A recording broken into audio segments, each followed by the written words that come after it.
Good afternoon, hello. Greetings to our colleagues, Russian and foreign journalists. Welcome to the press center of the Russian Ministry of Foreign Affairs. We begin with the schedule of the Foreign Minister Sergei Lavrov from the 12th to the 14th of February. The Minister of Foreign Affairs of Burkina Faso is planning a working visit to Moscow to conclude a number of important bilateral documents on cooperation. Today, a ceremony for the signing of the agreement on the basis of relations between the Russian Federation and Burkina Faso at the level of heads of foreign affairs agencies is expected to take place here at Smolensk Square at the Russian Foreign Ministry.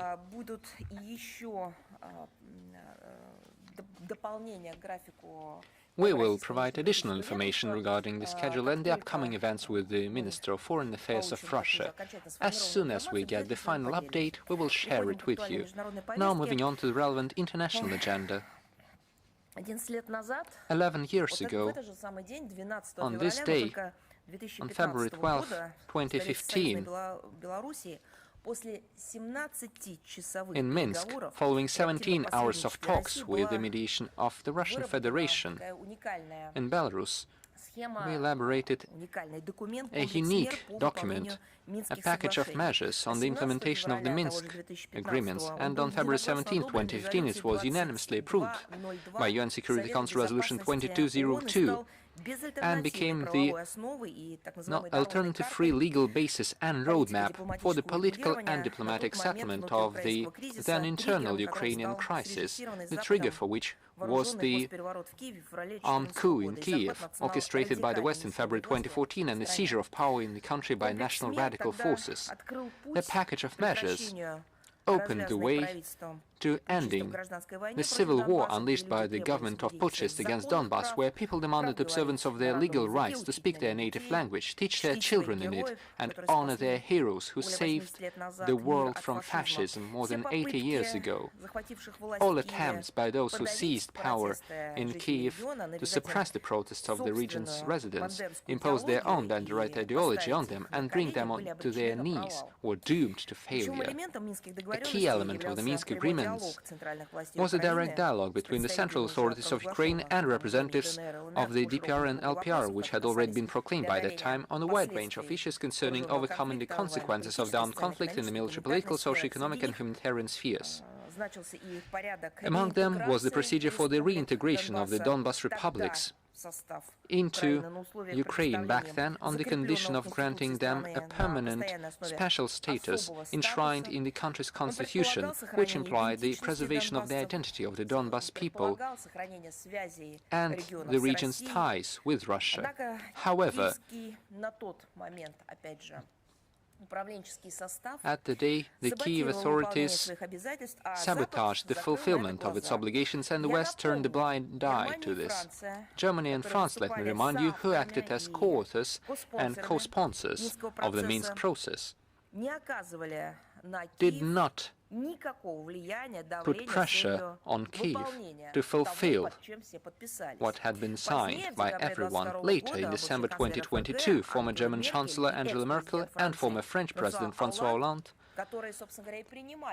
who were directly involved in the negotiation process in Minsk, admitted that the Minsk agreements were needed to give Kiev time to strengthen its armed forces for a war with Russia and not to stop hostilities. These are their direct quotes. This is how they saw their intermediary role, which turned out to be a fake role, a quasi-mediation role.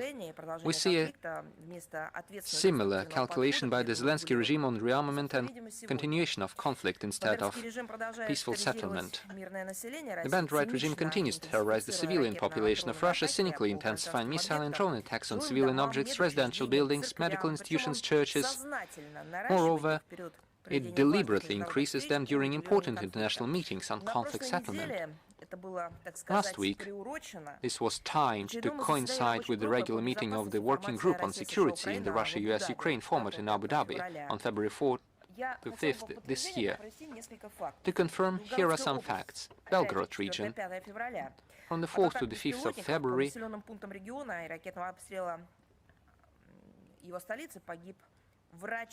a radiologist, a doctor, at the Krasnoyarsk Clinical Hospital was killed, and 16 people were injured, including 3 minors, the youngest of whom was only 6 years old, as a result of drone attacks on settlements in the region and rocket fire on its capital. And February 6, a man died as a result of a drone strike on a civilian car in the village of Murom.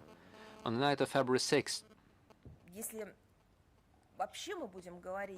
if we go into so much detail, then I can say that this chronicle can become a daily occurrence. There is no end to it. And in this sense, regarding the details and the facts, I would like to underline specifically that all the facts that we quote are the most representative ones, the most showing ones. However, during our briefings, we are unable to quote all the details and all the incidents. We have a special format for that. This is represented by the ambassador at large, Mr. Miroshnik. On a daily basis, he makes public statements and takes stock of all the facts and evidence. He is responsible for analyzing the facts of the crimes of the Kiev regime. I would like to underline once again that during the briefings, as we talk about the specific cases of the crimes of the Kiev regime, we are only doing so to confirm the political statements that we make. Naturally, these are not all the crimes. The list is not exhaustive. But we do carry out this work on a daily basis, and we inform the international community and our public about this work. Coming back to the specific facts, on the night of February 6, Belgorod again came under fire using American HIMARS MLRS. Thankfully, there were no casualties. Unfortunately, in the following days, from the 7th to the 10th of February, missile strikes on the regional center, as well as UAV attacks on residential buildings in other settlements of the Belgorod region, led to the death of 1 and injury of 17 people, Bryansk region. From the 4th to the 7th of February, the armed forces of Ukraine launched several combined strikes on civilian objects in the region using HIMARS MLRS, long-range Neptune missiles and jet-type drones. 5 people were wounded.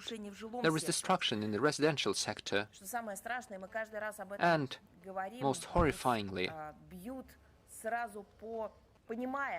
they carry out strikes deliberately against the civilian population, against the social infrastructure, and then make a second strike on the rescue and relief facilities, those who are supposed to help the injured and the wounded. There was destruction in the residential and medical institutions. Administrative buildings and the church were damaged. On the 8th to the 9th of February, bandits attacked the territory of an agro-industrial enterprise in the village of Krapivna and residential buildings in a number of settlements in the Bryansk region with drones. 3 people were injured. The Zaporozhye region, on February 6th to 7th, due to Ukrainian UAV attacks, 3 people were injured, 1 of them died. On February 10th, the AFU attacked a funeral procession in the village of Skelki, Vasilievsky municipal district. As a result of the attack, the rector of the local Assumption Church, Father Sergei Klyakin, died, and 6 other people received shrapnel wounds of varying severity. Kursk region, on February 7th, as a result of a fire caused by the fall of an AFU drone on the territory of a private house in the village of Verkhny Lyubash, A man died and 3 people were injured, including a 13-year-old girl. On February 10th, following a few drone strikes on cars in the area of the village of Yemkovo and the village of Krasnaya Polyana, 3 civilians, including a 16-year-old teenager, were injured. The Lugansk People's Republic, on February 3rd, a young woman and a young man were killed by a Ukrainian drone attack on a minibus near the village of Novokrasnyanka, and on February 5th, as a result of a UAV strike on an apartment building in the city of Rovenki, a family of 5 people was injured, including children aged 5 months, 3 and 7 years. Rostov region, on February 5th, a civilian was injured in the city of Bataysk due to falling debris from a downed AFU drone. Kherson region, on February 3rd, as a result of artillery shelling by the AFU of a crowded place near shops and a multifunctional center in the city of Novaya Kakhovka, 3 civilians were killed and several people were injured. On February 5th to 8th, 12 people, mostly elderly, suffered from the enemy shelling and drone attacks in the cities of Alyoshki, Kakhovka and Golye Pristan, as well as on the road between the villages of Malaya Kakhovka and Tavriske. On February 10th, as a result of a deliberate attack by a Ukrainian UAV in the village of Velikaya Lepeticha, 2 girls, aged 9 and 10, received multiple shrapnel wounds. What is their fault? What is their crime for which they were supposedly punished by the AFU? The crime was just playing outside on the street. A surviving resident of the city of Seversk in the DPR shared with the media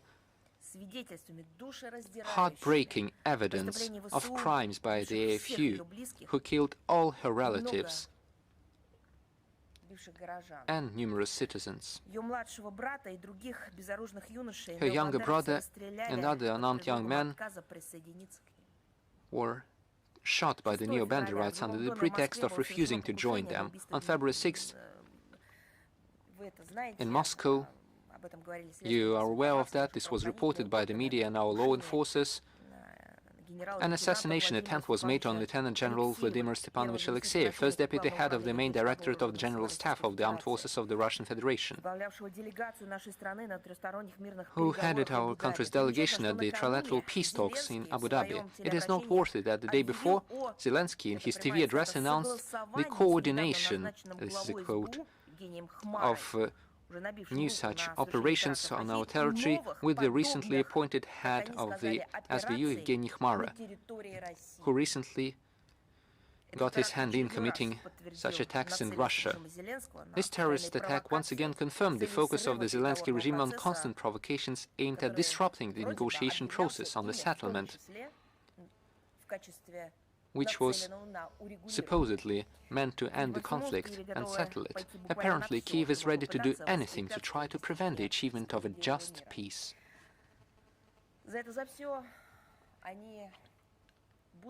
But they will be punished in a fair and legal manner. Russian law enforcement agencies continue to bring Ukrainian criminals, their accomplices and foreign mercenaries to criminal responsibility. The investigative committee identified AFU UAV operators Andrei Tsit and Sergei Zenich, who committed terrorist attacks using drones on August 2nd and October 30th, 2025 in the village of Kruglia Polyana and the village of Gudovka, Bryansk region, as a result of which 2 people were injured, 1 of them died. Law enforcement agencies are taking measures to locate the criminals. Criminal cases have been initiated against AFU militants Vasily Ivanitsky and Anton Zaitsev, who carried out terrorist activities in the Kursk region in 2025 and were previously captured by Russian servicemen. The guilt of another Ukraine Nazi, Alexander Sechegov, in similar cases has been confirmed. Spanish mercenary Arobo Mordillo Alberto, who participated in hostilities as part of the AFU, was sentenced to in absentia to 14 years in prison. He has been put on the international wanted list. Also, I would like to say that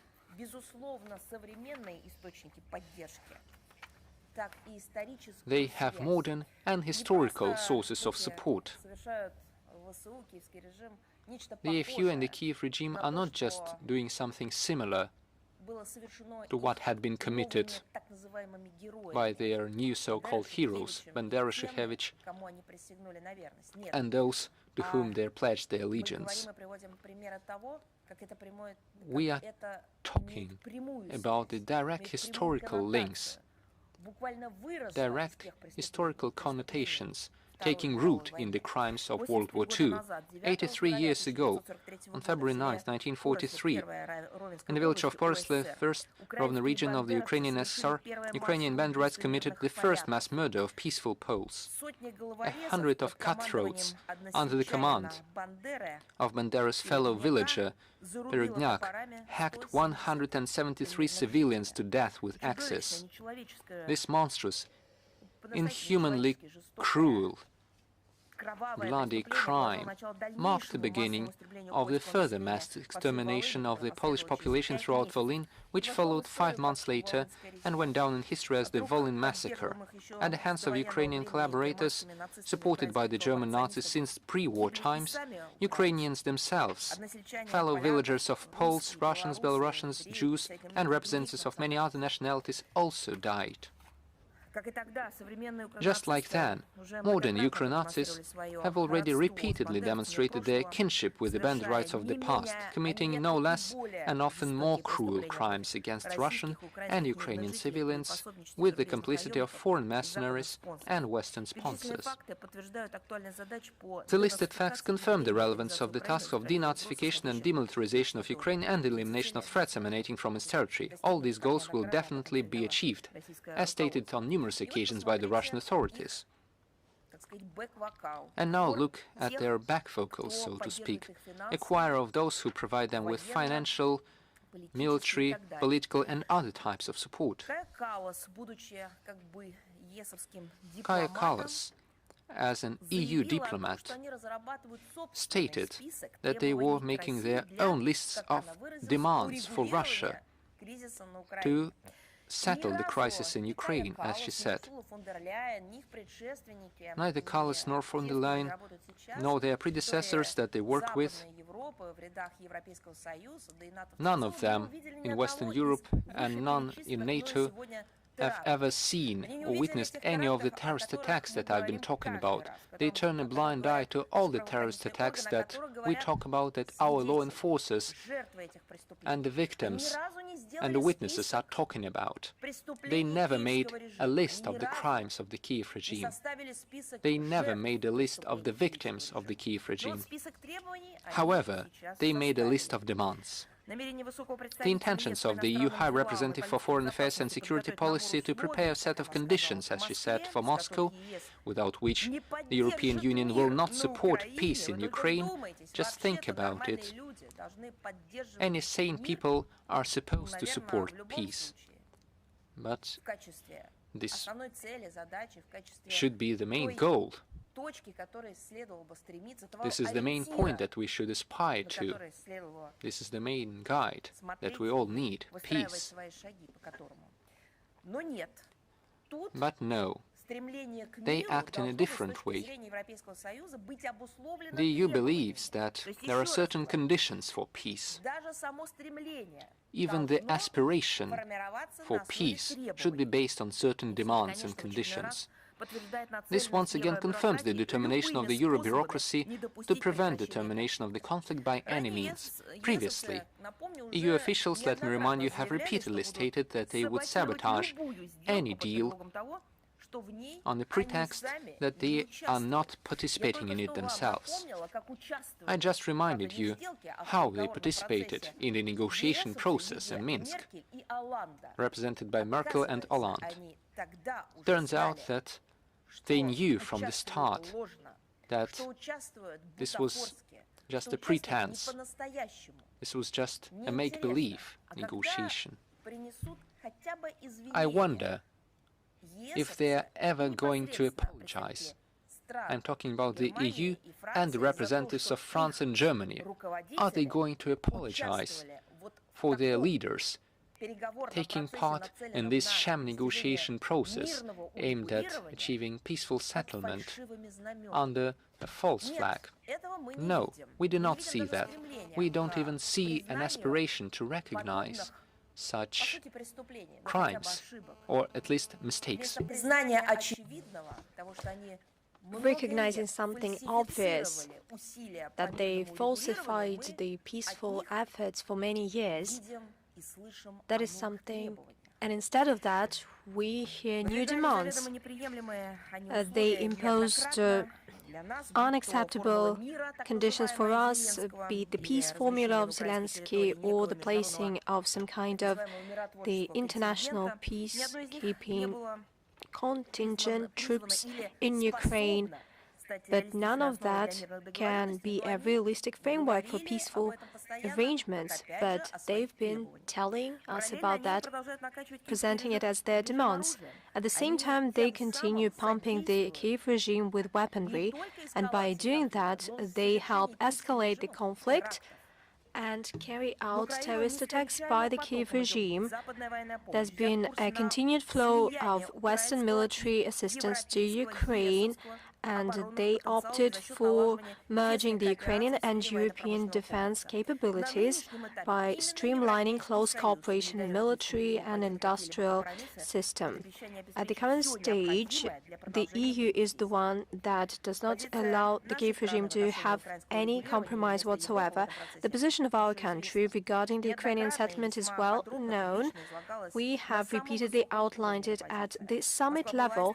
Moscow has always remained open for a dialogue on an equal footing with all those who is ready to make a constructive contribution.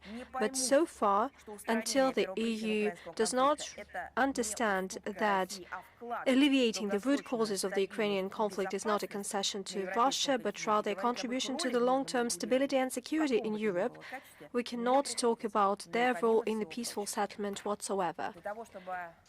Besides, in order to be at the negotiating table, you need to behave. What the EU has been doing right now, the rhetoric that they make, the kind of insults and the lies that they keep on telling, the lies that they did not rectify. I'm talking about their shenanigans with the Minsk agreements, and all this does not allow us to even consider them as acceptable neighbors or rather interlocutors. We took note of the heated debate in Ireland regarding the proposal by the European Commission to provide €90 billion loan to Ukraine for 2026-2027, the representatives of major opposition parties chastised the government of Michal Martin for his readiness to provide these funds, and the majority of these funds will be used for military expenses.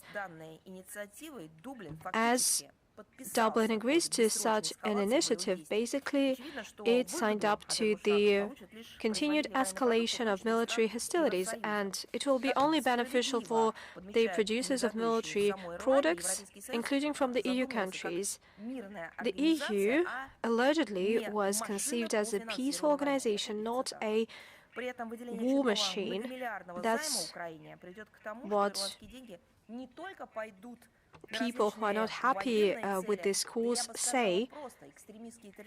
Actually, these funds will be used for terrorist and extremist means, and they will end up in the pockets of unsatiable, corrupt people in Kiev. Dublin has already allocated €464.4 million to the Zelensky regime. At the end of the day, these funds and new allocations will be a burden for rank-and-file Irish taxpayers, and nobody asked them for, and nobody even accounted before them. Probably somebody in Ireland believe in this utopic idea that the expenses will be paid by Russian reparations or stealing of our assets, they will steal it and they will make up for their expenses. However, the majority of Irish people are reasonable and they understand that that is an illusion. From our part, we have to state that joining the plans to fund Kiev puts Ireland even further from the concept of this new military neutrality, as it has repeatedly stated, and it is more involved into the militarization of the European Union.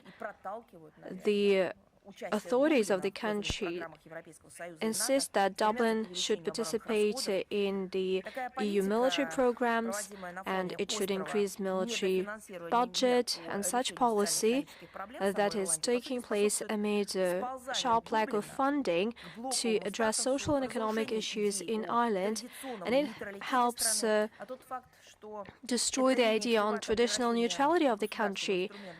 This line can lead to the fact that Dublin becomes a tool for geopolitical games of London and Brussels, but that doesn't bother the government of Michal Martin. Another topic is the situation, or rather problems, with aviation fuel.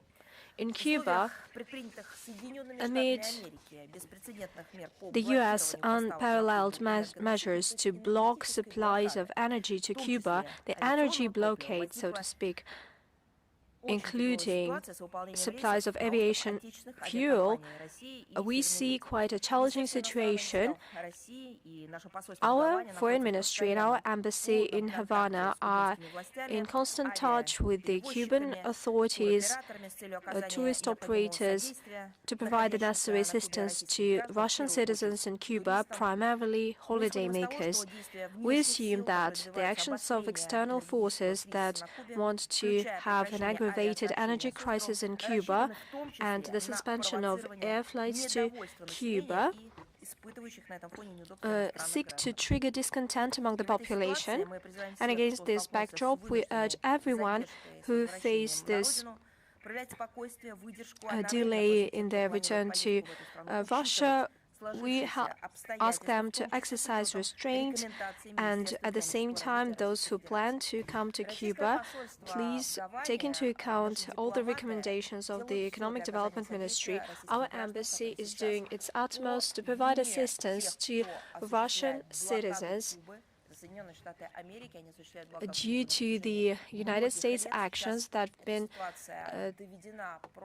having this embargo of Cuba, and currently the situation is becoming absurd because they strike the interests of people logistic-wise, and for all this time they've been talking about human rights. Our embassy has been doing its utmost helping the people. There's the hotline operating. We publish promptly information on how to get back home and on the upcoming flights. Please keep in touch with the embassy and follow the webpage of the embassy and social networks of the embassy. You can choose any means that you prefer in this sense. And without any doubt, we keep in touch with all the relevant authorities, all the agencies and the ministries of the Russian government to address this situation and to provide assistance to the Russian citizens. The situation in Moldova. We see another Russophobic and hysterical zeal from the government of Moldova. On the 8th of February, President of the Wrestling Federation criticized the way the national team is formed for the 25th Winter Olympics in Italy. He was outraged that 4 athletes were of Russian descent. Allegedly, they paraded with the Moldovan flag, but in, and I quote, in other circumstances, they would wipe their feet with it. End of quote. I would like to say that these are not just words of some crazy person or an outcast. I cannot describe this man in such a way. He needs to have the necessary medical tests for that, but let me highlight that this is an official who makes such statements on their athletes, the athletes that represent his country and defend the honor of his motherland. In terms of common sense and the health issues, well, we cannot explain that. Unfortunately, such rhetoric has become a commonplace for Moldovan authorities. It is fueling tension in the society, and instead of taking into account the public mood and instead of searching all national compromise, the authorities use this language of hatred. On the 6th of February, the Speaker of the Moldovan Parliament claimed that any citizen of the Republic that has basic knowledge or education would vote for unifying with Romania, not for unifying the Moldovan society that would overcome this disintegration, but it would vote for unifying with Romania. He tried to mar the period when Bessarabia was part of the Russian Empire from 1812 to 1917, and he noted that from that stage on, the citizens got this idea, this dream, and this sense of injustice.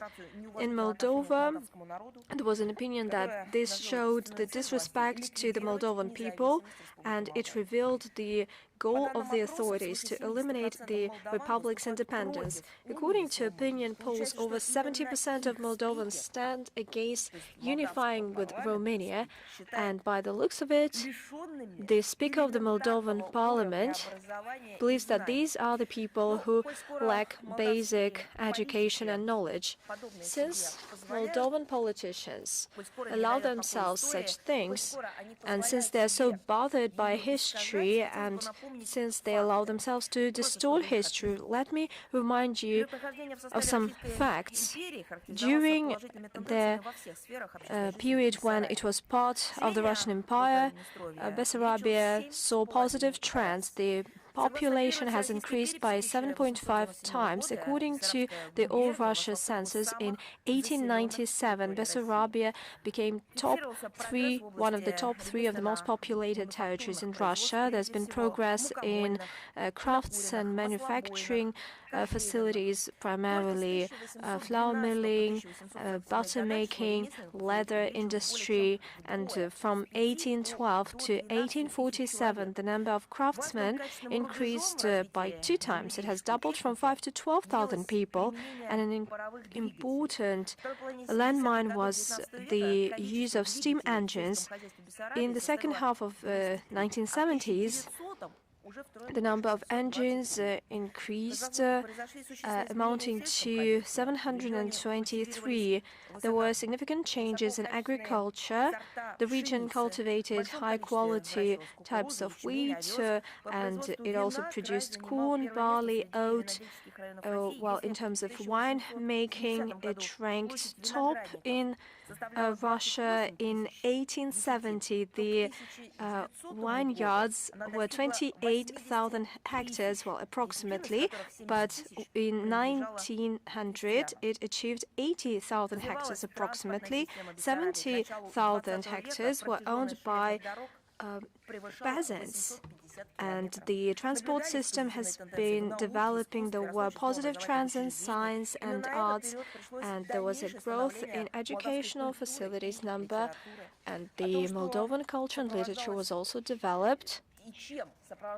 But what the Romanian rule over the region was accompanied with, and it was from 1918 to 1940, we talked about that repeatedly, shooting down lawlessness, poverty, and mass exodus of the population, and Moldovan citizens do know about that, certainly. By the way, there were requests from journalists en masse regarding the statements by Macron to revive contacts with Russia. You know what? The thing is that the French president has recently made an interview with the Deutsche Zeitung on rebuilding channels of communication with Russia at the technical level. That's how he put it. And he intends to share the outcome of these contacts with European partners in order to develop the well-organized European approach. And that's his direct quote. Indeed, over the past month, the French president has repeatedly voiced his desire publicly to revive the Russia-French dialogue at the summit level and to have a telephone call with the Russian president. But as it always happens with the French colleagues, words not translate into action. We have never abandoned contacts at the summit level with Paris. Let me remind you that this was not our choice, it was the decision of the French government. Certainly, it is completely entitled to do as it pleases, but probably it is important for actions to match words in some way. And naturally, if we talk about their desire to rectify previous mistakes made by the French government,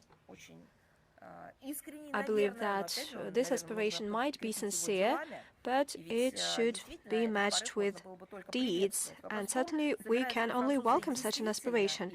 But the thing is that whether the French are indeed ready to rectify these mistakes, or are they playing these tactical games?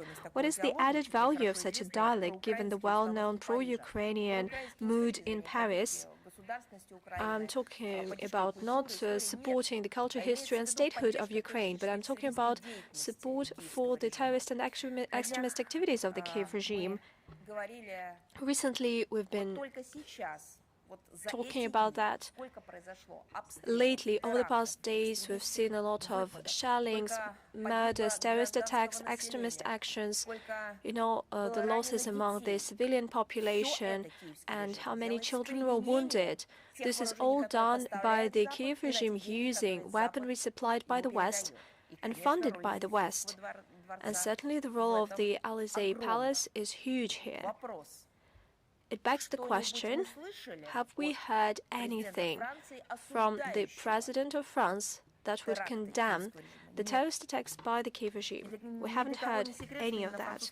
It's an open secret that the French side derailed the bilateral relations. It has undermined trust to its way to reach an agreement, and we talked about the confession by President Hollande that he manipulated the Minsk agreements, as well as the readiness to be an appropriate mediator in the Ukrainian crisis. France remains the flagship leader in the anti-Russian cause of Europe, and it is hyping on this idea of a Russian threat. One of the main sponsors of the Kiev regime is Paris as well.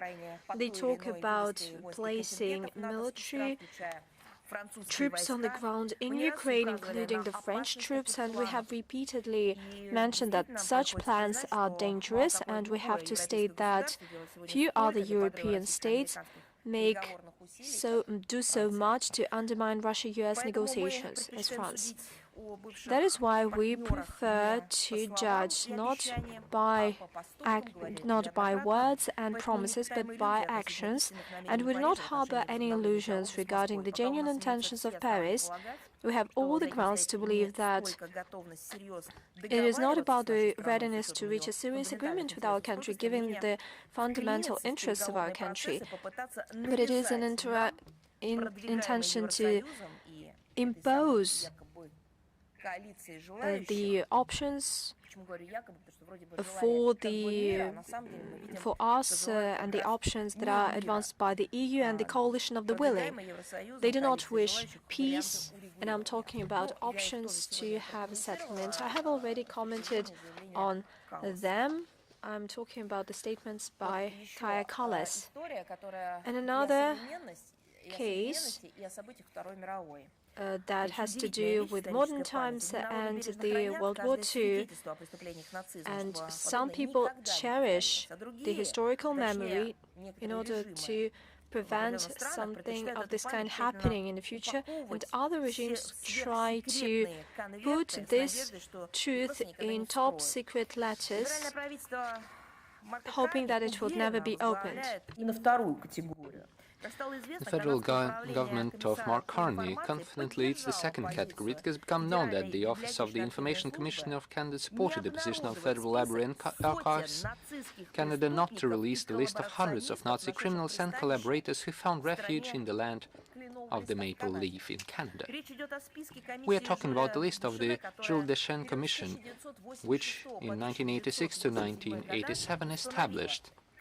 After World War II, Canada became a haven for about 800 Nazis and their henchmen, people involved in murders, genocide, and service in the SS, those who committed the Holocaust.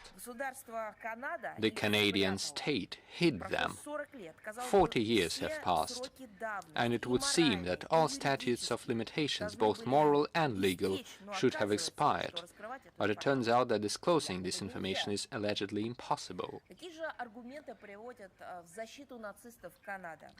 Canada's argumentation is a masterpiece of modern Western political rhetoric, absolutely detached from reality.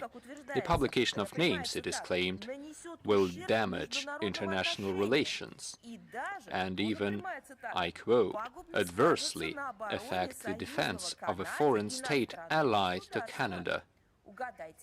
Guess what state they are talking about?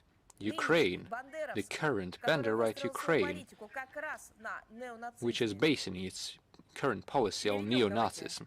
I will translate the statement from Canadian bureaucracies into Russian.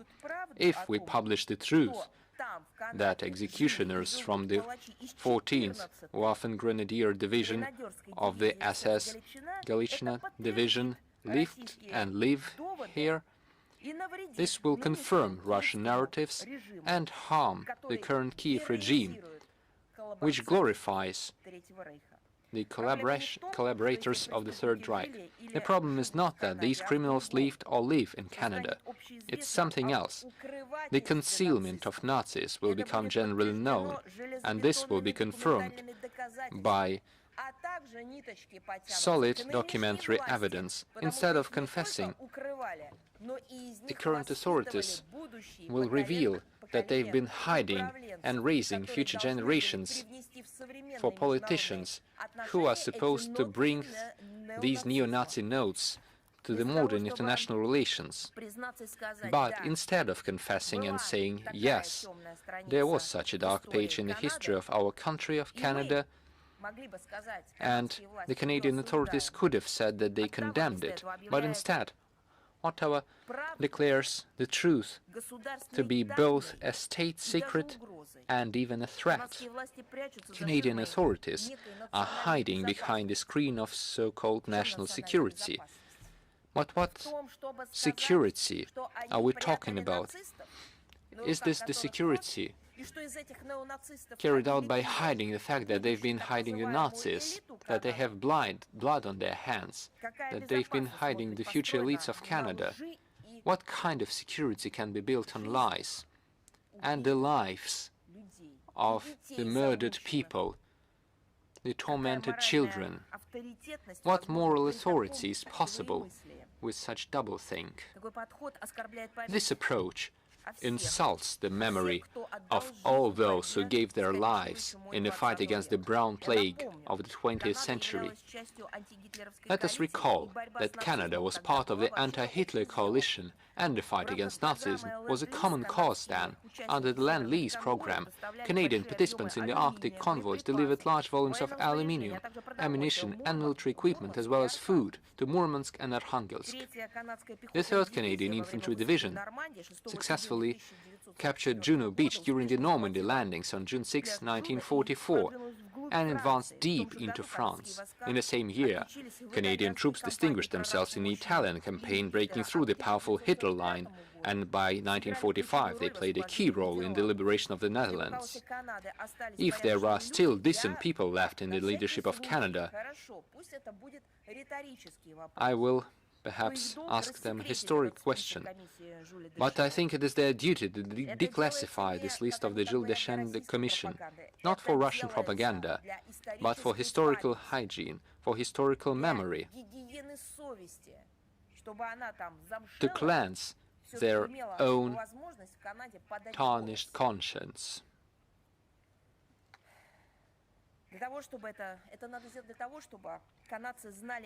This should be done so that Canadians not only know about the exploits of their ancestors on the fields of the World War II, but also about whom the authorities of their country sheltered after the war, because they are currently killing the memory of the Canadians who are fighting on the right side of history against Nazism and fascism, those who were defeating the remnants of the Third Reich.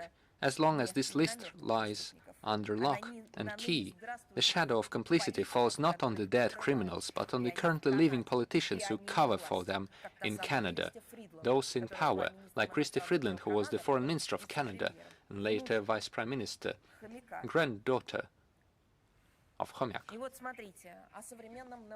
And speaking of modern neo-Nazism, Latvia continues the accelerated policy of total de-Russification of its public life. After the ban on the Russian language in the school education system, it was the turn of healthcare institutions. Since January 30th of this year, as part of the implementation of discriminatory amendments to the national security law prohibiting the employment of citizens of Russia and Belarus at critical infrastructure facilities, a wave of cuts in medical institution employees, holders of Russian and Belarusian passports, has been launched. What is this? This is neo-Nazism as it is. The people are being segregated and bullied on a national basis. There is no doubt that this will cause serious damage to the already noticeably limping sphere of medical care for the residents of Latvia against the background of rapidly growing rates of depopulation and the flight of qualified specialists abroad. Over the past 20 years, the population of Latvia has decreased by 18%, and its number in 2021 equaled the level of 1925. This is the highest depopulation rate among European states. And this Baltic state ranked second among the EU countries in terms of mortality. The poverty level of the population is 25%. During our briefings, we regularly talk about the discriminatory policy of the Baltic authorities towards everything Russian. We talk about this, not because we have nothing else to talk about. This is because we have to share this information with the broader public. We should draw international attention to the crimes of the neo-Nazi regimes of the 21st century.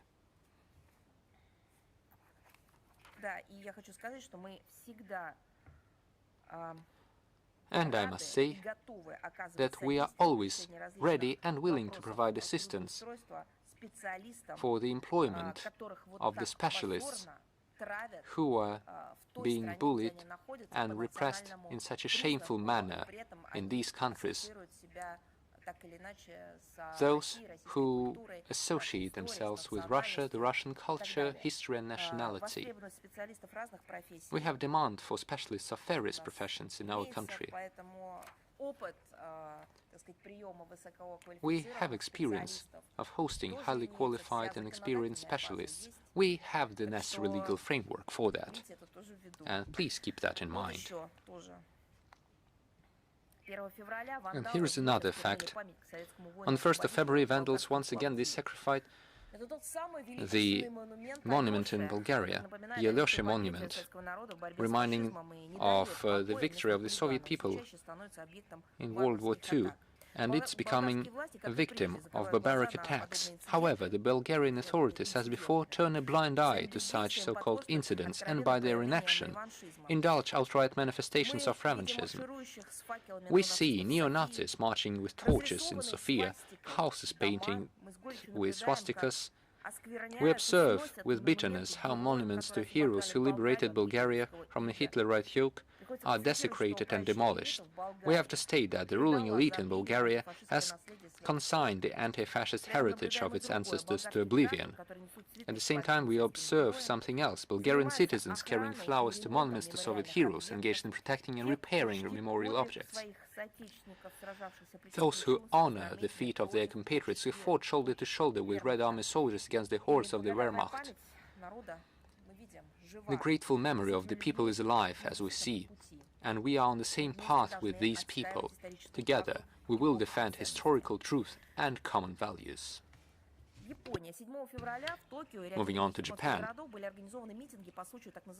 On February 7th, Japan organized celebrations of the so-called Days of the Northern Territories. As happens annually, they were generally of a defiantly provocative anti-Russian nature. The top leadership of Japan, taking advantage of this occasion, once again recalled certain claims to part of the Russian Kuril Islands, which they stubbornly call the Northern Territories. At the same time, an inappropriate link was once again made with the situation in Ukraine. I can't understand this. Are the Japanese willing for everyone to believe that their country is facing the same situation as Ukraine?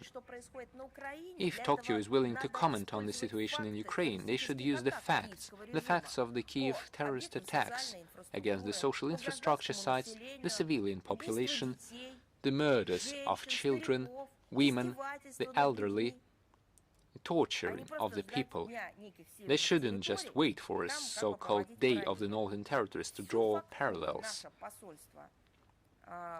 Our embassy in Tokyo is ready to share all the facts regarding the Kiev regime crimes to the Foreign Ministry of Japan, so that next time, when any of the Tokyo ideologists is willing to draw parallels with Ukraine, they will have an opportunity to use these facts. Once again, they are still making this link with Ukraine, perhaps to justify their own clumsy steps, as a result of which relations with our country reached a point of no return. Perhaps this is why they are doing this. I repeat that the more they draw these clumsy parallels, the more our embassy in Tokyo will keep reminding the official Japanese authorities of the actual facts that are taking place in Ukraine. The terrorist attacks, the extremist attacks, the murders of civilians, the torturing of the people. Ritual calls were heard from Tokyo to increase pressure on Russia and introduce new sanctions against our country. They didn't mention how this would affect the Japanese economy, but this looks like a ritual already. For our part, we would like to clearly state that Russia's legitimate sovereignty over the Kuril Islands is determined by the results of World War II, enshrined in the Russian constitution, and is not subject to revision.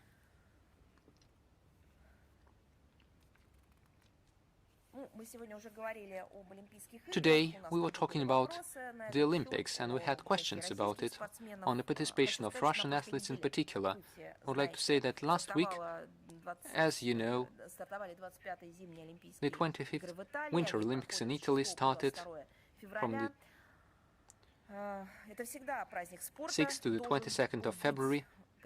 The Olympic Games are always a celebration of sport, serving as a symbol of unity, the pursuit of perfection, fair competition, respect for the values underlying the Olympic movement and underlying the Olympic Charter. We are convinced that sport must remain neutral in the best sense of the word, and international sports competition must remain open to all athletes without exception. Having overcome all difficulties and restrictions, 13 Russians received admission to competitions in 6 sports. They are taking part in the Games in a neutral status, without a flag. At the same time, despite everything, for us these athletes are representatives of Russia, and we will certainly follow their performances and root for them. We will continue to restore the rights of domestic athletes and return Russian sport to the international arena. About 70 international federations allow adult athletes from Russia to international starts, and juniors once again received the opportunity to perform at competitions under the national flag and with the anthem. We count on the speedy restoration of the full status of the Russian Olympic Committee. For our part, we will contribute to this in every possible way.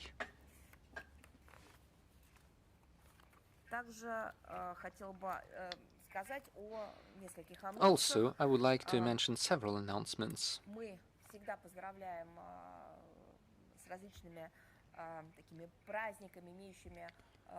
We always celebrate various historically valuable occasions, especially when they bring together citizens of various countries and peoples living in different corners of our planet.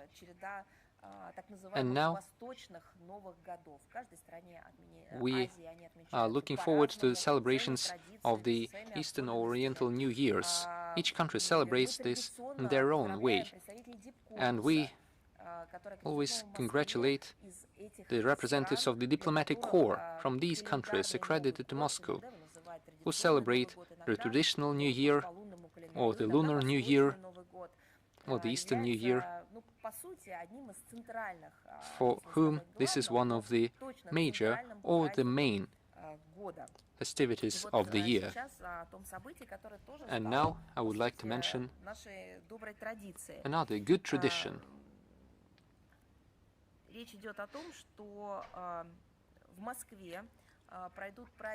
Moscow will host the celebration events for the Chinese New Year. The festival will be organized from the 16th of February to the 1st of March in the Russian capital.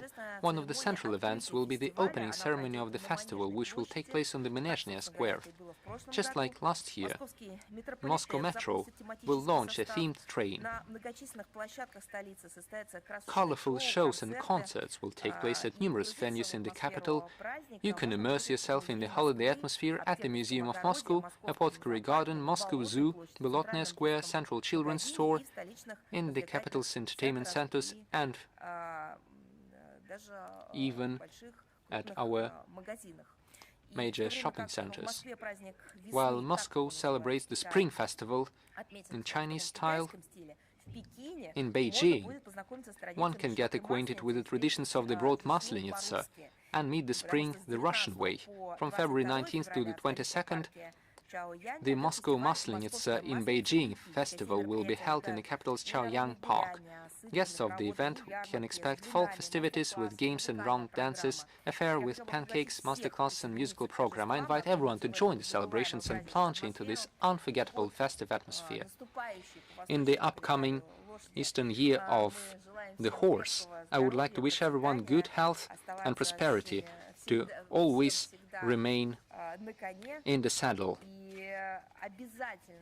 And we will definitely share more kind words during the opening of this festival in Moscow. And I would like to invite all of you to attend this event in the Russian capital. This will be very interesting and colorful. I know the statistics. We know that a great number of people, of tourists, come from other regions of Russia and from abroad. And this is a very important occasion which draws great interest online. We see millions of views on the videos of the openings of the festival, and I believe that this year we will see even more attention to the occasion. This is the interesting and colorful number of events that we're expecting. And I have another announcement. This will be published on our social media accounts. I'm talking about the 250th anniversary of the birth of the Greek and Russian diplomat Ivan Capodocius. These days we are celebrating the 25th anniversary of the birth of this Russian and Greek statesman. A major historical material will be available online on our social media accounts. And tomorrow we are celebrating the World Radio Day, which was proclaimed by the UNESCO member states in 2011 and approved by UN General Assembly resolution a year later. The date was not chosen by chance. It was this day, in 1946, exactly 80 years ago, that the UN radio was founded. Notably, one of the first voices of the UN's Russian language broadcasting to the world was Soviet diplomat Mr. Dmitry Safonov. And the history of this first electronic means of communication and future development of the international radio broadcasting is inextricably linked with Russia and the name of a Russian scientist, Alexander Popov.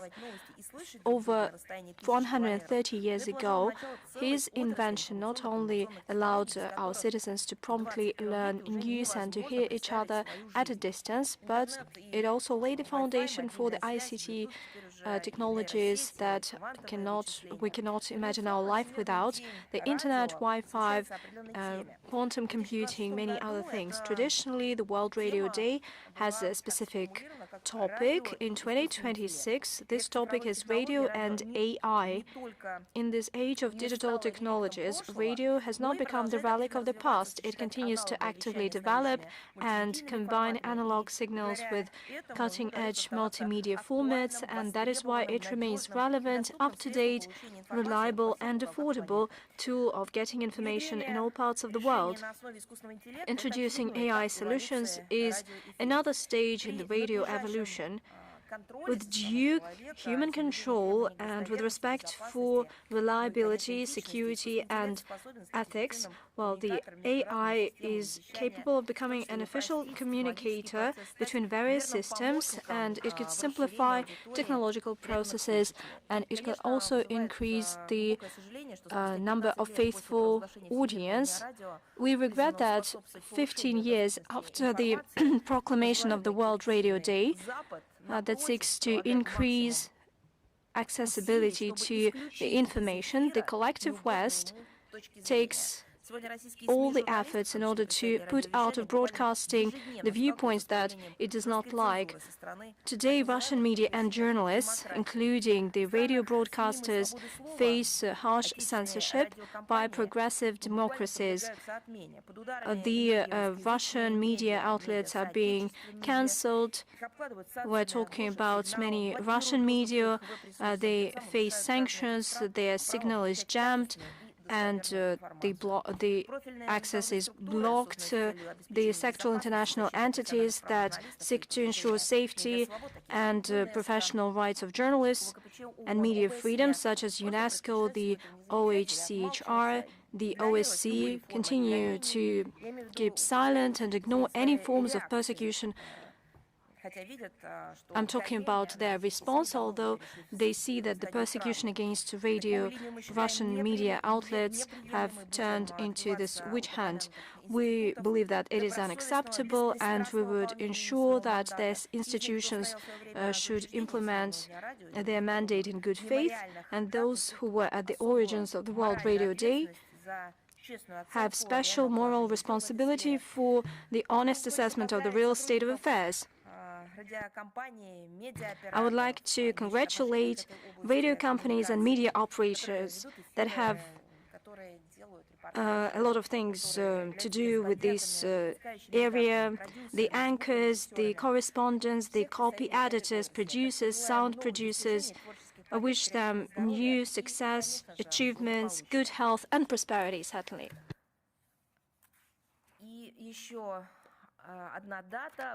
And another date, on the 18th of February, Russia and Zimbabwe celebrate the 45th anniversary of diplomatic relations.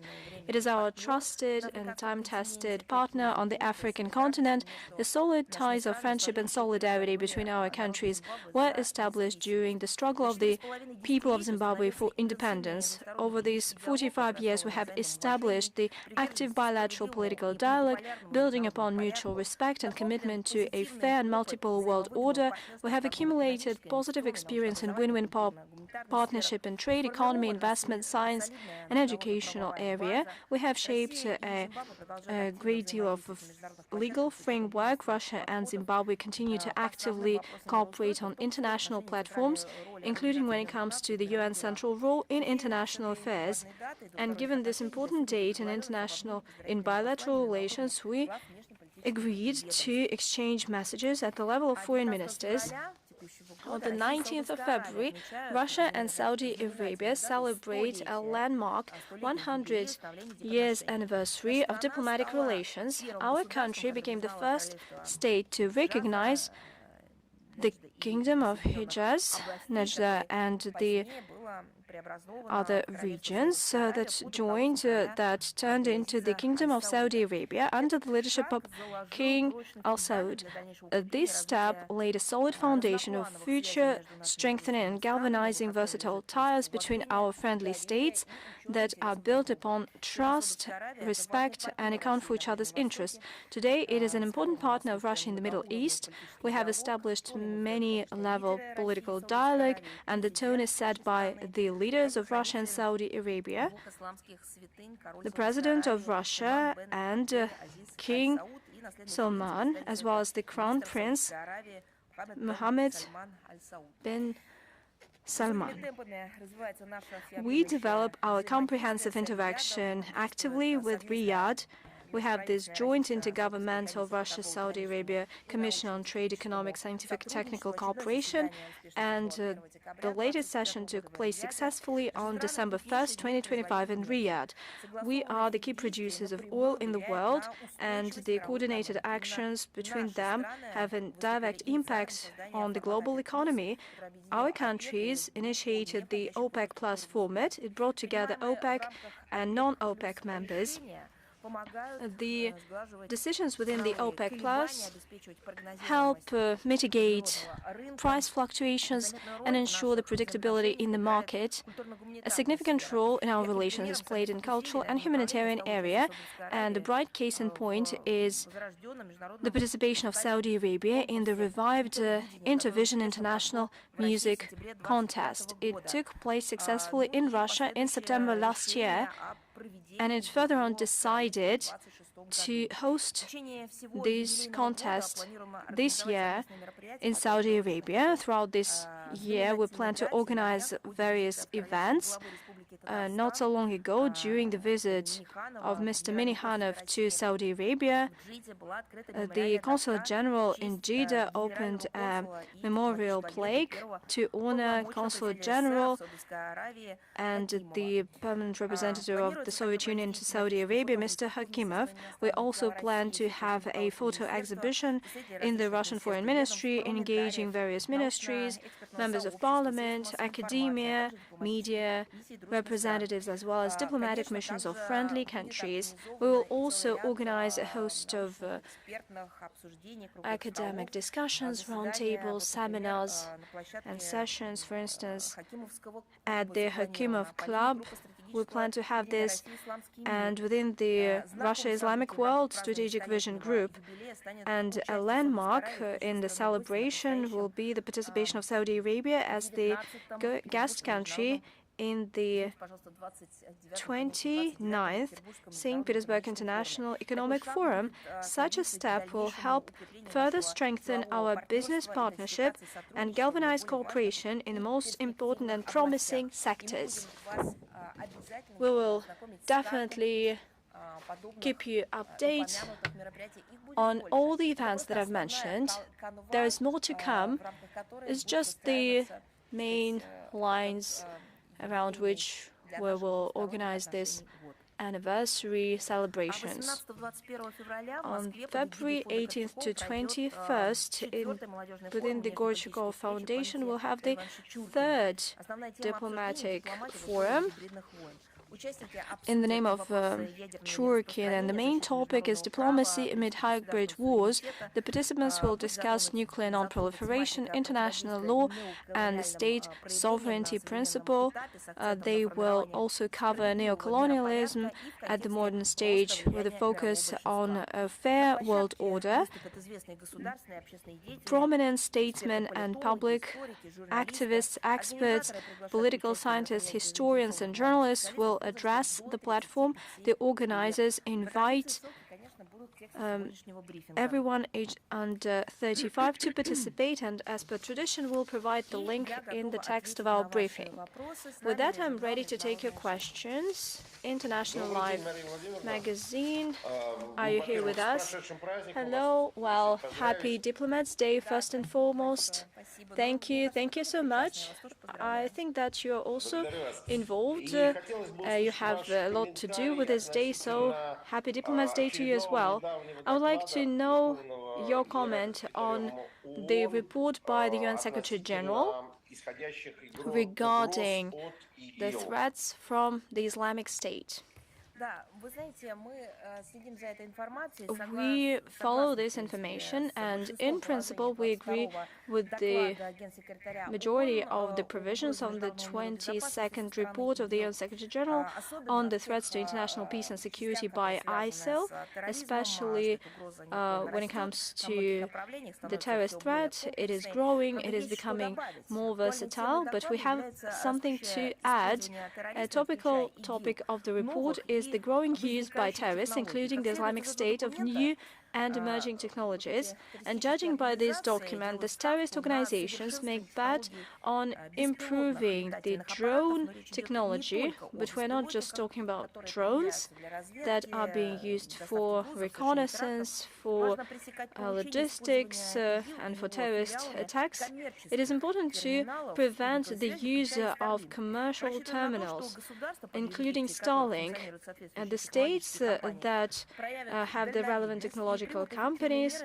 We hope that they will be visionary and they will take efficient measures to confront such a threat, and we support the urge, the call by the Secretary General to states to actively cooperate between each other and with the United Nations to address this issue and to help responsible use of new technologies in combating terrorism.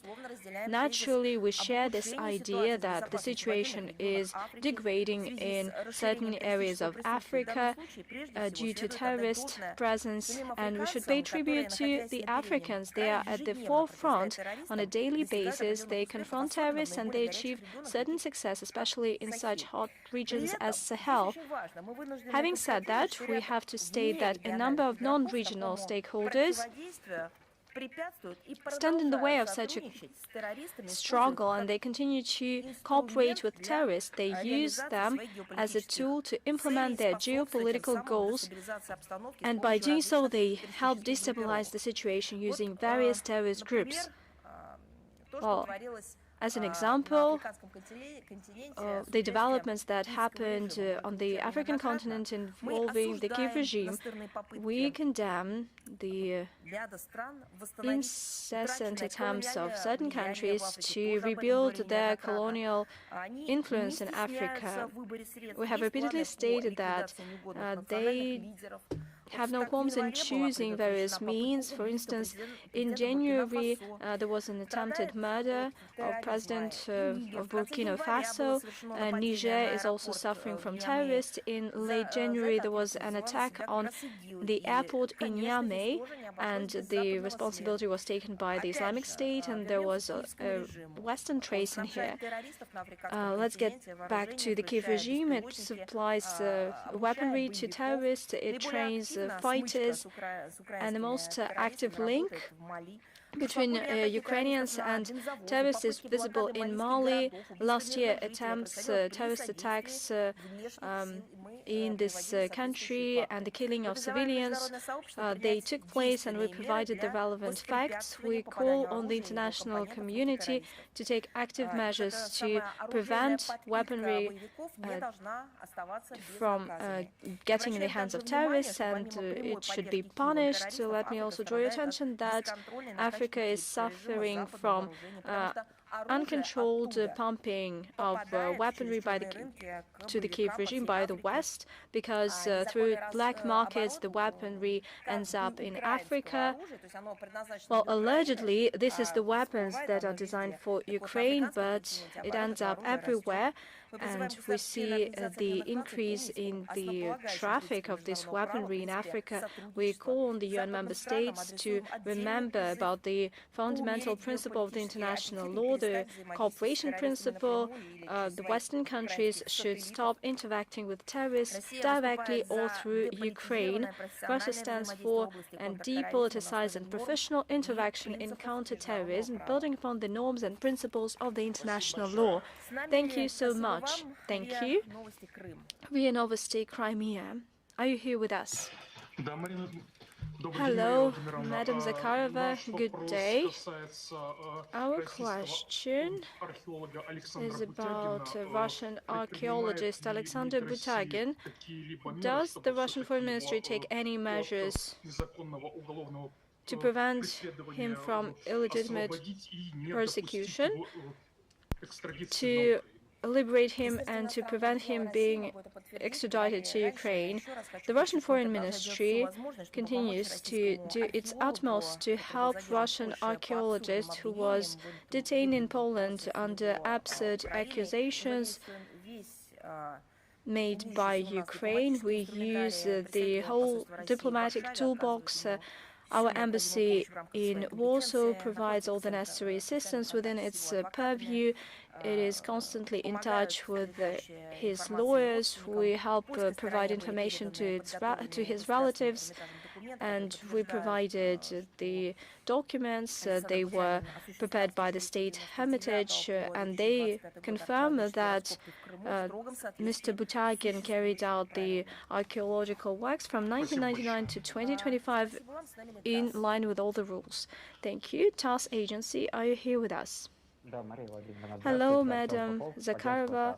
Artyom Popov, TASS Agency. Reportedly, the first session of the Board of Peace will take place on the 19th of February, and notably, the Russian president's spokesperson said that Russia will not be represented, and the Foreign Ministry is considering this issue. Do you have any shaped position on this matter, and will somebody from your diplomatic agency participate in this session? Russia will not be represented at the session of the Board of Peace. We continue to shape our position on this matter. Thank you. Thank you. Newsfront Bulgaria, are you here with us? Okay, moving on. Veryalk.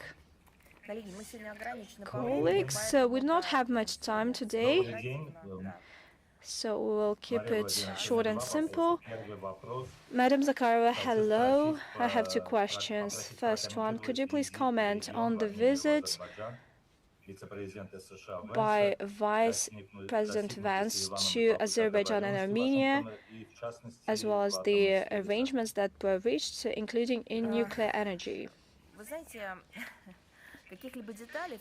No, as for any details on the announced project of small nuclear reactors, US made, worth $9 billion. Well, these details were not provided, and I was quite interested in this topic because it's curious to know how they were produced, where they are produced. According to some Armenian media, it is an unparalleled American investment in the Armenian economy. Well, this was the Russian translation. I do not know how that was put in Armenian, but I hope that this word means that it's one of a kind, and that will definitely happen.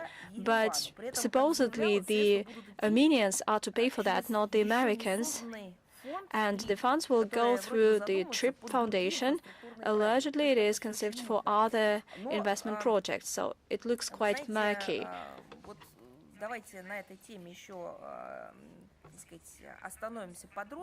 Well, let's delve into the detail a bit more. When it comes to energy matters, this is all very curious. Probably you have seen reports on the construction of the nuclear power plant that were discussed regularly with Yerevan at various levels, and Rosatom regularly comments on this topic, as well as the comment of Deputy Foreign Minister Mr. Galuzin regarding the modalities of possible Moscow participation in TRIP project.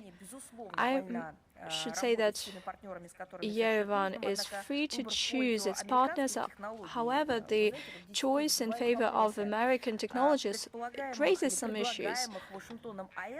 The U.S. small nuclear power plants are non-existent.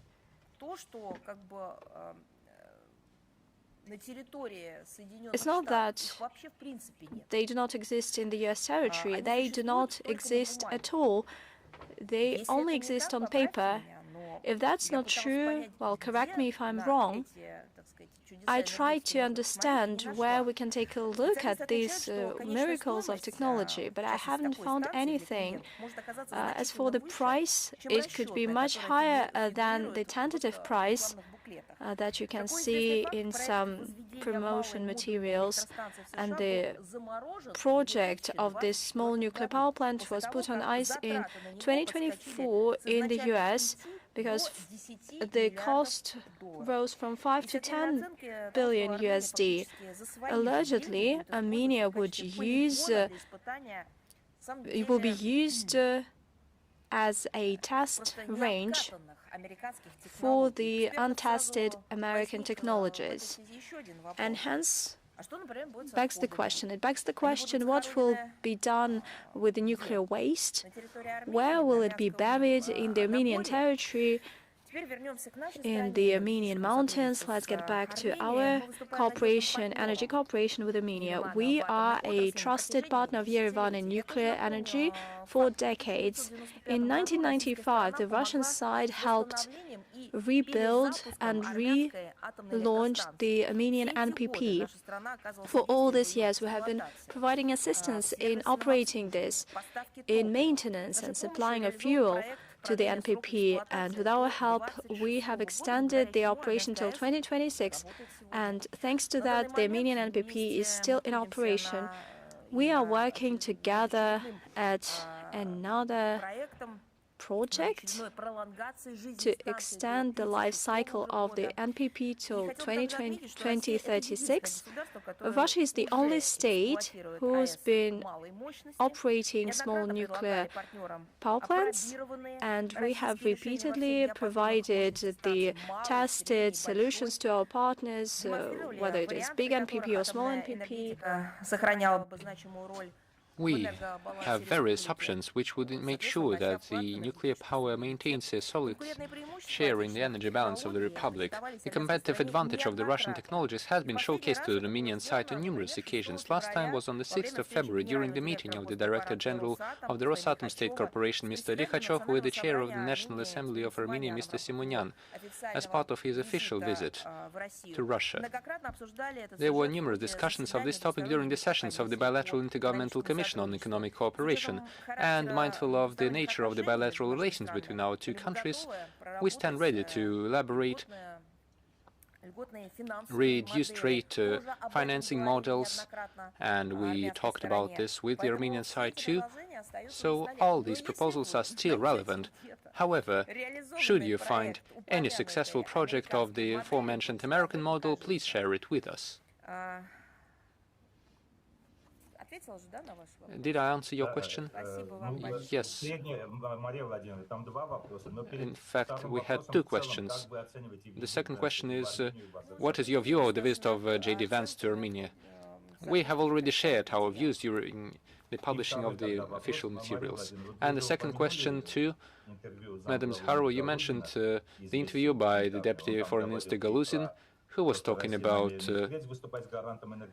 Russia acting as a guarantor for the Armenian nuclear power sphere, and he once again said that Russia stood ready to discuss the parameters for Moscow's possible participation in the future project.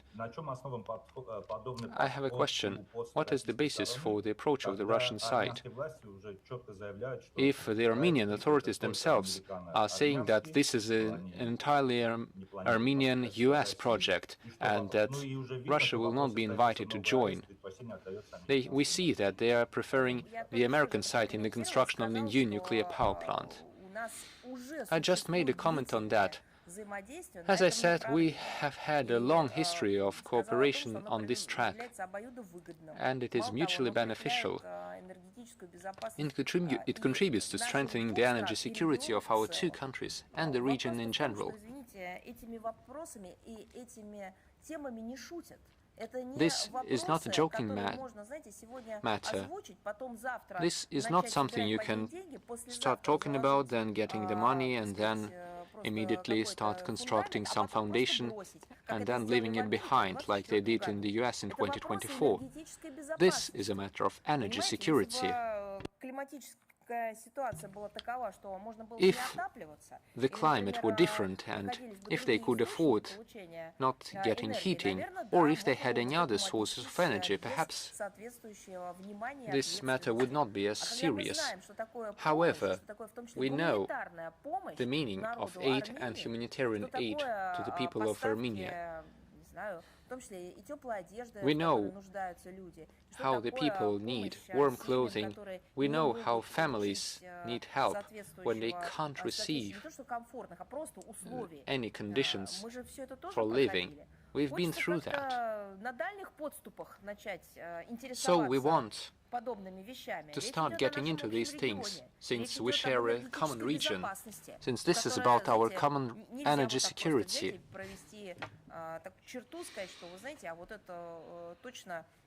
You can't just say that this would never concern the interests of the entire region. And most importantly, we are reliable partners for Yerevan and have been throughout the years. These are all the arguments. And on trip, we will publish the answer on the website in more detail. Is Russia Today with us? Да, здравствуйте, Мария Владимировна, верующая Анастасия, РТ Hello, Anastasia Mirovich, RT Balkan. We have one question today. How could you comment on the position of the UK ambassador to Serbia, saying that in accordance with the resolution 1244 they have the right to arm the regime in Pristina? What is the purpose of arming the so-called Kosovo security force, and why is Great Britain organizing joint exercises of Kosovo and Ukrainian soldiers? This is a classic fake story. The interview that you mentioned contains examples of distortions and replacements of notions. This is the classic of the toolkit of the false facts and narratives used by the West. We see London and other capitals are aspiring to legitimize the secondary role of the UN Security Council in the Kosovo settlement. Article 25 of the UN Charter prescribes mandatory compliance by all member states with the decisions of this key body. However, the West tacitly perceives the UN Security Council Resolution 1244 and the principles laid down in it as allegedly not meeting the realities of today. This is not only about the disregard by EU and NATO countries of the ban on the activity of any military formations in Kosovo, except for international presence. The first and main blow to the Resolution 1244 was struck in 2008 by the mass recognition of the unilaterally proclaimed independence of the so-called Republic of Kosovo. Thereby, the decisions of the UN Security Council on introducing a transitional regime for the region while maintaining the territorial integrity of Serbia and searching for a final solution exclusively through negotiations between Belgrade and Pristina was subjected to open sabotage. We talked about this many times. So when the UK ambassador speaks about states that recognized Kosovo, the exact number of which he found difficult to name, he speaks first of all about participants in the collective violation of international law. This has nothing to do with the declared acquisition of sovereignty by Pristina and the appearance of its own defense and security interests. This anti-Serbian action has nothing to do with that. It may seem strange, but the UK ambassador to Serbia is not familiar with the content of the basic Brussels agreements of 2013-2015 between Belgrade and Pristina, concluded under the written guarantees of the European Union, the cornerstone of which is the creation of the community of Serb municipalities of Kosovo. I am not mistaken. The UK was still part of the EU back then. Pristina has defiantly ignored this obligation for almost 13 years. This, however, did not prevent the Britain from baselessly accusing the Serbian side of not fulfilling them. I think they're confused in their own tricks, and the diplomat characterized the agreements of the parties from 2023 as legally binding.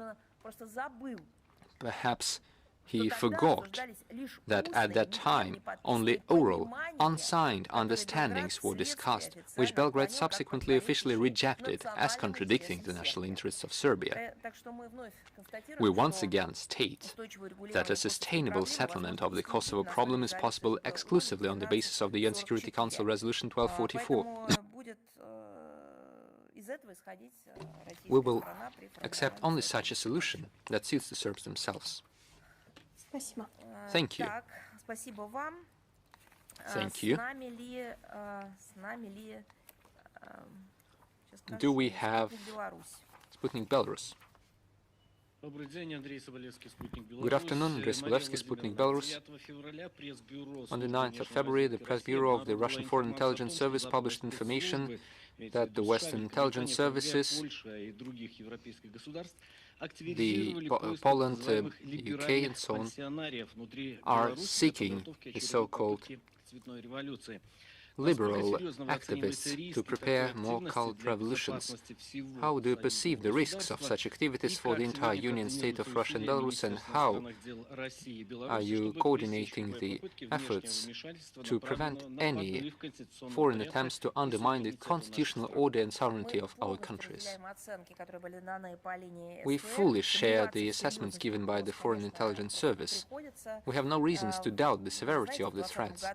As you know, in 2020, the Western regimes already tried to establish a network of their influence agents to organize a colored revolution in Belarus. However, thanks to the determination of the Belarusian authorities and people, a Maidan in Belarus was prevented, but the West is still trying to detach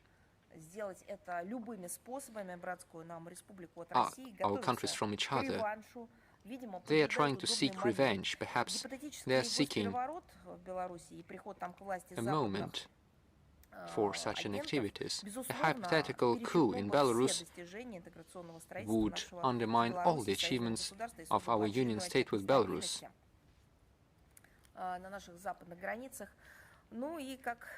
Belarus has always been seen as a stronghold of stability at our western border.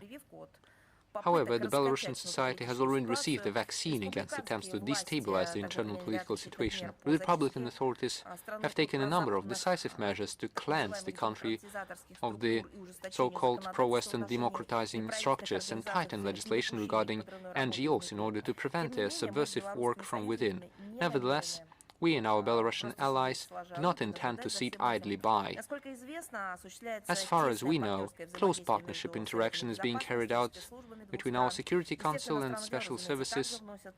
The Ministries of Foreign Affairs also contribute to this work, in addition to close coordination and mutual support on international platforms in accordance with the bilateral program of coordinated actions in the field of foreign policy.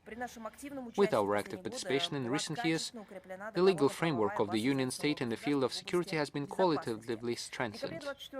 In December 2024, let me remind you, the Supreme State Council of the Union State approved the security concept of the Union State, which contains a comprehensive assessment of existing and projected threats to the security of our integration association, with a set of joint measures to neutralize and prevent them.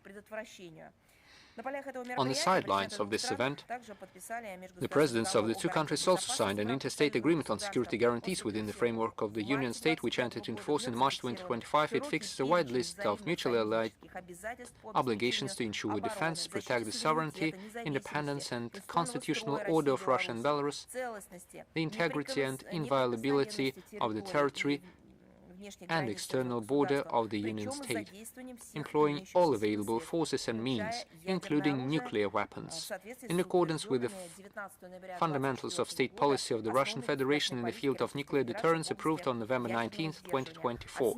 In September 2025, the first meeting of interdepartmental delegations of the two countries, headed by deputy foreign ministers,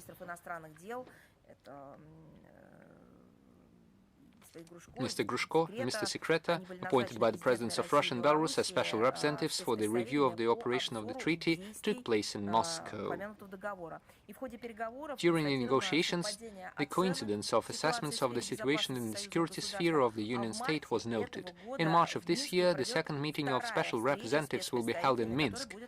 at which a wide range of threats to the external and internal security of our countries will be considered, and joint steps to stop and prevent them will be determined.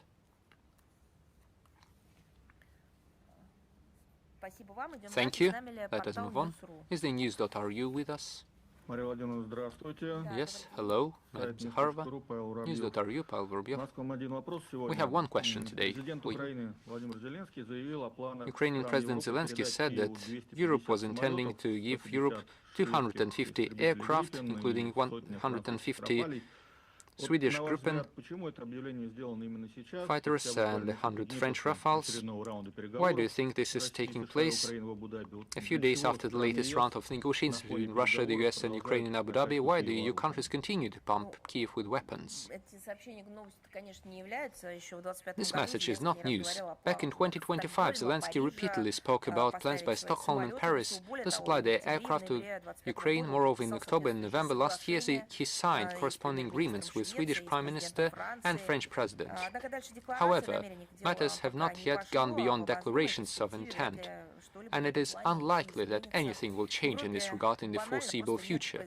Europe simply does not have the production capacity to implement such ambitious plans. At the same time, the announcements of new military financial tranches from Western sponsors, frequently voiced by Kiev, convincingly testify to the absence of any desire for peace on their part and its curators, and their determination to continue the conflict.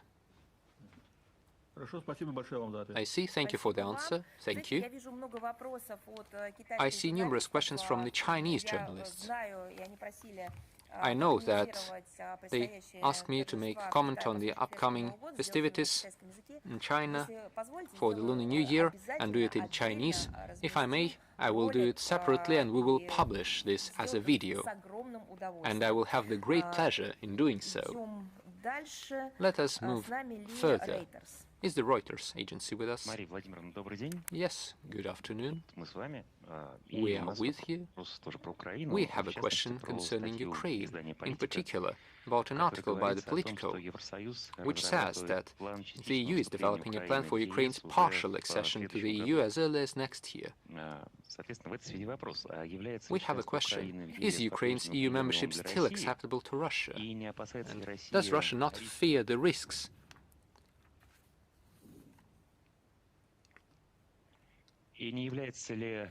Or rather, is Ukraine's potential EU membership a risk for the beginning of a pan-European conflict? I like the wording about the partial accession. I think the EU is already partially involved with Ukraine. Now they only need Ukraine to partially join the EU to hit the final nail on the European Union. All of this wordplay and endless seeking of new wording, even in violation of their own rules and norms, they have degraded the situation on the European continent to such a low state.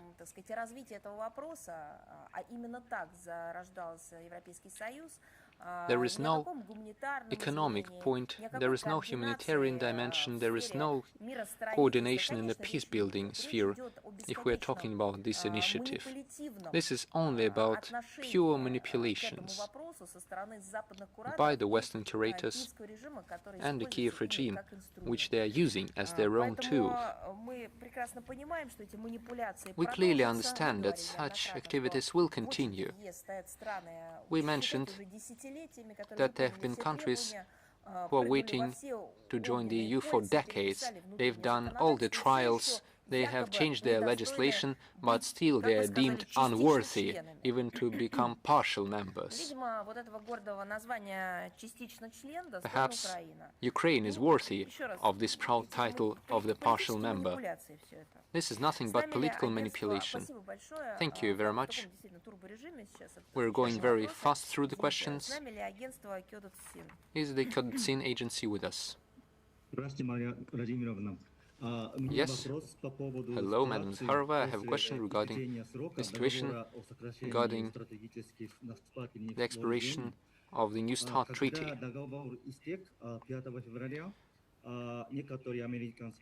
When the treaty expired, certain US media reported that the governments of the countries were coordinating their efforts in order to begin talks on the extension of it. How do you think the talks between the countries will take place? And will they take place?